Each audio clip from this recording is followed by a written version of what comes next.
আসসালামু আলাইকুম প্রিয় দর্শক, আপনারা জানেন যে কিছুদিন আগে ডক্টর মোহাম্মদ ইউনূস যখন জাতিসংঘ সাধারণ পরিষদে যোগ দিতে যুক্তরাষ্ট্রে গিয়েছিলেন, সেখানে ওনার সঙ্গে বেশ কয়েকটা মানবাধিকার বিষয়ক আন্তর্জাতিক সংস্থার সঙ্গে ওনার বৈঠক হয়েছিল এবং সেখানে নানা রকম বিষয়ে আলাপ আলোচনা হয়েছিল। সেই আলাপ আলোচনার প্রেক্ষিতে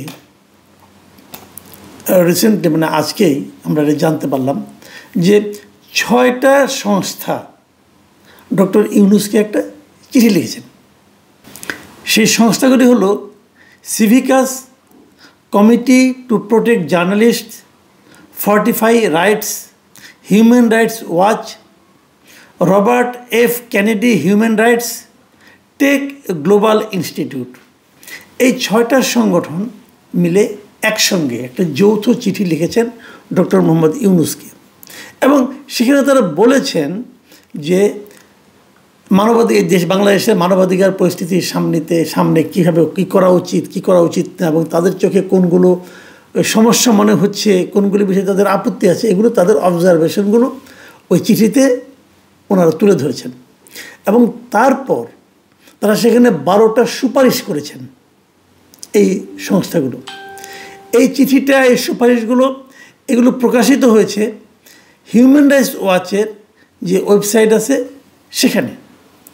তো এই চিঠির অন্যান্য বিষয়, অনেক বিষয় নিয়ে আলোচনা করা হয়েছে। দেশে মানবাধিকার পরিস্থিতি নিয়ে আলোচনা করা হয়েছে, গণমাধ্যমের যে স্বাধীনতা সেটা নিয়ে আলোচনা করা হয়েছে, রাজনৈতিক কর্মীদেরকে বিভিন্নভাবে যে হেনস্থা করা হচ্ছে নানা রকম মিথ্যা মামলা দিয়ে, সেগুলি নিয়ে বলা হয়েছে। অনেক কিছু আছে। আবার কিছু কিছু ক্ষেত্রে ডক্টর ইউনূসের কিছু প্রশংসাও করা হয়েছে।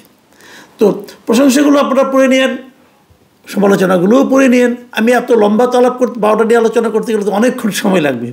অতক্ষণ সময় আপনারাও দিবেন না, আমিও নিতে পারবো না। আমি কেবল 2টো পয়েন্ট নিয়ে কথা বলবো, যে 2টো পয়েন্ট নিয়ে আমি অনেক দিন ধরেই কথা বলে আসছি। সেটার একটা হলো এই যে মামলা মোকদ্দমা, এক একটা মামলায় 200-300 লোককে বাদী করা হচ্ছে।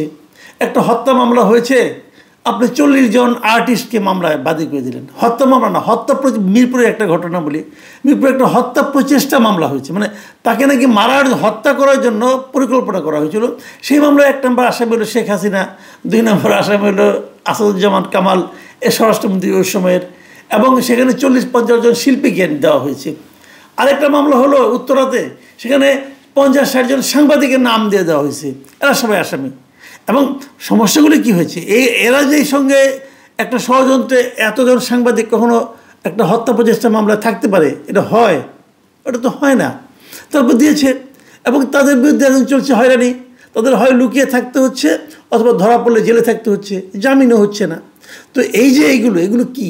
এগুলো আসলে হয়রানি করার জন্য। হয়রানি করা হচ্ছে রাজনীতিবিদদের, হয়রানি করা হচ্ছে গণমাধ্যম কর্মীদের, অনেককে হয়রানি করা হচ্ছে। তো এখন এই ধরনের মামলার বিষয়গুলো ব্যাপারে এই সংগঠনটা নিজেরা বলেছে এবং সেখানে কি বলেছে, এটা হলো ওদের 8 নম্বর যে সুপারিশটা, সেই সুপারিশে আছে।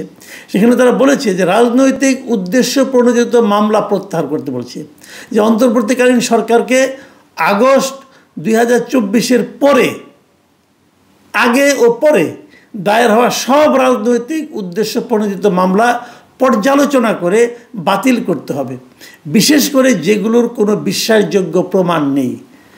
এই সরকার আসার আগেও যেগুলো হয়েছে, যেগুলো আওয়ামী লীগ সরকার করেছিল, ওগুলোও তারা বলছে যে পর্যালোচনা করে বাতিল করতে বলেছে। অনেকগুলো কিন্তু বাতিল হয়নি। বিএনপির অনেকে কিন্তু এখনও নিয়মিত হাজিরা দিয়ে বেড়াচ্ছে। আওয়ামী লীগ আমলে করা মামলায় বিএনপির অনেক লিডার এখনও কিন্তু আদালতে যে হাজিরা হচ্ছে। কী দরকার? এগুলো একটা পর্যালোচনা করে বাতিল করে দেন। কেন মানুষকে ভোগাত দিতে পারছেন আপনারা? আর পরে যেগুলো হয়েছে এগুলো তো আপনারা সবাই জানেন, যে একটা মামলা হত্যা প্রচেষ্টা, অমুকের গুলি লাগছে, অথবা অমুকের ছড়া গুলি লাগছে, ওই মামলায় হয়তো 200 লোককে আসামি করছেন। আসামি হতে পারে, আপনি 5 জন 10 জনকে করেন, 200 লোক মিলে এটা কাজ করছে। এটা কি হয় নাকি? এটা কি বিশ্বাসযোগ্য? কেউ বিশ্বাস করবে না। এবং মাঝখানে আমরা দেখলাম, ওই জেডাই খান পান্না নামে একটা মামলা করা হয়েছিল। জেডাই খান পান্না বাদীকে জিজ্ঞাসা করা হয়েছে, আপনি কি জেডাই খান পান্নাকে চেনেন? উনি তাকে চেনেও না। তো আপনি তাহলে যাকে চেনেন না তার নাম কী করে দিলেন? আমাকে উকিলটা বলেছে। উকিলগুলি কারো বিএনপি এবং জামাতের উকিলরা নাকি তাকে প্ররোচিত করেছে এই নামগুলি বসানোর জন্য। তো বোঝাই যায় এই সমস্ত ক্ষেত্রে আমি বলেছিলাম যে যারা এই মামলাগুলি করতে পরিচিত করে সেই লোকগুলিকে আগে ধরা উচিত, ধরলে এই ধরনের মামলা থেমে যেত। কিন্তু আমাদের খুব বিজ্ঞ আইন উপদেষ্টা উনি বলেছেন যে জনগণ যেহেতু মামলা করার অধিকার আছে, কিছু বলা যাবে না। তো মামলা করার অধিকার জনগণের আছে, আদালতের জামিন দেওয়ার অধিকার আছে। যে এই সমস্ত জনগণ, যে উকিল, বিএনপির উকিল, জামাতের উকিল, ওনারা তাদের অধিকার পালন করতেছেন, আর বিচারক কেন জামাতের অধিকারটা, আপনার জামিন দেওয়ার অধিকারটা তারা কেন পালন করেন না, এটা অবশ্য বলা বড় কঠিন। এটা আইন উপদেষ্টা বলতে পারবেন। যাই হোক, এগুলি চলছে। 9 নম্বর যে প্রস্তাবটা তাদের ছিল, সেই প্রস্তাবটা একটু গুরুত্বপূর্ণ, ওইটা আমি আসলে পড়ে শোনাচ্ছি এখন। 9 নম্বর প্রস্তাবে বলা হয়েছে যে আওয়ামী লীগের উপর যে নিষেধাজ্ঞা আছে সেটাকে প্রত্যাহার করতে বলা হয়েছে, এবং সেখানে বলা হয়েছে যে সন্ত্রাস বিরোধী আইনের আওতায় আওয়ামী লীগের কার্যক্রমে যে সামগ্রিক নিষেধাজ্ঞা দেওয়া হয়েছে তা অবিলম্বে প্রত্যাহার করতে হবে।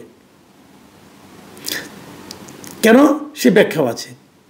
ব্যাখ্যাটা তারা বলেছে যে এটি গণতান্ত্রিক স্বাধীনতা ও বহুদলীয় রাজনীতির পথে বাধা সৃষ্টি করছে। এবং এ কথা বলতে যে তারা জাতিসংঘের যে একটা ওদের যে একটা গ্রুপ আসছিল, ফ্যাক্ট ফাইন্ডিং একটা প্রতিবেদন তারা দিয়েছিল, যে এই বছরের জানুয়ারিতে তারা এসে ফেব্রুয়ারিতে প্রতিবেদন দিয়েছিল। সেই প্রতিবেদনের কথা তারা উল্লেখ করেছে। তারা বলেছে যে জাতিসংঘের ফেব্রুয়ারি 2025 সালের ফ্যাক্ট ফাইন্ডিং প্রতিবেদনে বলা হয়েছে গণতান্ত্রিক পুনঃপ্রতিষ্ঠার স্বার্থে রাজনৈতিক দল নিষিদ্ধ করা থেকে বিরত থাকতে হবে। অর্থাৎ যদি দেশে আপনি একটা গণতান্ত্রিক শাসনের প্রতিষ্ঠা করতে চান, পুনরুত্থান ঘটাতে চান, তাহলে আপনাকে রাজনৈতিক দলকে নিষিদ্ধ করে আর যাই হোক গণতন্ত্র প্রতিষ্ঠা করা যায় না। অনেকে মন খারাপ করতে পারেন যে না, করতে হবে, ফ্যাসিবাদ অমুক তমুক, আপনি যা ইচ্ছা তাই বলেন, কোনো সমস্যা নেই, এটা আপনার অধিকার, আপনার গণতান্ত্রিক অধিকার। কিন্তু তার সমালোচনা করারও আমাদের গণতান্ত্রিক অধিকার। এই যে কাজটা করেছেন, কেন করেছেন? বলেছেন কি আওয়ামী লীগের বিচার হবে, করেন বিচার, বিচারে কোনো আপত্তি নাই, বিচার করেন। তো বিচারটা শুরু করেছেন, মামলা হয়েছে কোনো আওয়ামী লীগের বিরুদ্ধে? এখনও হয় নাই। কেন হয় নাই? আপনি মামলা করেন, মামলা করে যদি বিচার বিভাগীয় সিদ্ধান্ত হয় যে আওয়ামী লীগকে নিষিদ্ধ করতে হবে, করেন, আমার তো কোনো আপত্তি নাই। কিন্তু আপনি নির্বাহী আদেশে বিচার হবে কথা বলে আওয়ামী লীগের সমস্ত ধরনের রাজনৈতিক কার্যক্রম স্থগিত করে রেখেছেন, এটা আপনি অন্যায় করেছেন। এটা আপনি অন্যায় করেছেন, এটা ঠিক করেন নাই। এই কথাটাই কিন্তু ওরা বলছে, এবং ওরা বলছে যে এই নিষেধাজ্ঞা যেটা দেওয়া হয়েছে সেটা অবিলম্বে প্রত্যাহার করতে হবে। প্রত্যাহার হবে এই দেশে? অবিলম্বে প্রত্যাহার করা সম্ভব? আওয়ামী লীগের নিষিদ্ধ করার পিছনে দাবিটা মূলত কাদের ছিল? হাসনাত আবদুল্লাহ এবং তার মধ্যে কিছু কিছু লোকজন তার সঙ্গে মিলে তারা এই দাবিটা তুলেছিল। যারা দাবি তুলেছিল রাজনৈতিক বিচারে এই বাংলাদেশের জনগণের মধ্যে তাদের অবস্থান কোথায় এখন?